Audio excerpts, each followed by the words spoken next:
अस्सलामुअलैकुम dear viewers, आपके favourite informative channel marital life problem पर आपकी खिदमत में हाजिर हैं। हमारा आज का मौजू गुफ्तगू ख़वातीन पर हज की फर्जियत है। अगर एक औरत को शादी में इतना जेवर मिला हो कि वो उसको फरोख्त करके हज का फरीजा अदा करना चाहे तो कर सके, तो क्या उस पर हज फर्ज है? और अगर ये औरत के अखराजात के लिए तो काफ़ी हो लेकिन महरम के पास वसाइल ना हो, तो क्या ज़मीन मकान वगैरह फरोख्त करना मुनासिब होगा, जबकि वो ज़मीन जायद और गुजारे के लिए दूसरे वसाइल भी मौजूद हों?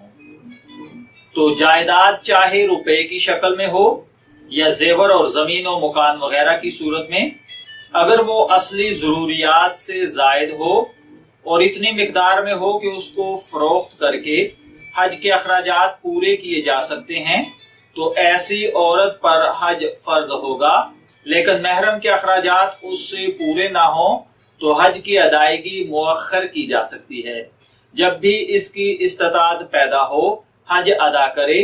चुनाचे कुरान पाक में अल्लाह ताला का इरशाद है, और अल्लाह ताला के लिए लोगों पर बैतुल्लाह का हज करना फर्ज है जो वहां तक जाने की ताकत रखते हों। इसी तरह रसूल अल्लाह सल्लल्लाहु अलैहि वसल्लम का फरमान है कि यकीनन अल्लाह ने तुम्हारे ऊपर हज फर्ज किया है, लिहाजा तुम हज करो, वरना इंतकाल से कबल हज बदल की वसीयत कर दें। देखिए प्यारे भाइयों और बहनों, जब हज फर्ज हो जाता है तो फिर ये बहाने बनाना कि अभी मेरे बच्चों की शादी की प्रॉब्लम है, मैं दीगर फराइज अदा कर लूं तब जाऊंगा, या इसी तरीके से जो ये एक गलत बात आम होती जा रही है कि पड़ोस के अंदर अगर कोई गरीब है तो उसे पैसे दे देने से हज अदा हो जाता है। प्यारे भाइयों, उसकी जिम्मेदारी एक अलग बात है और हज का फरीजा एक अलग चीज है।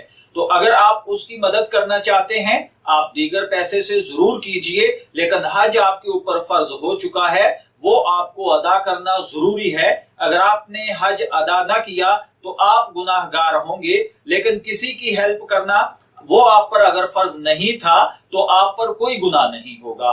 मैं दुआ गो हूं कि अल्लाह ताला हमें इन बातों को समझने की और इन पर अमल करने की तौफीक अता फरमाए। इजाजत चाहेंगे, फिर मिलेंगे किसी नए टॉपिक के साथ। तब तक के लिए अल्लाह हाफिज।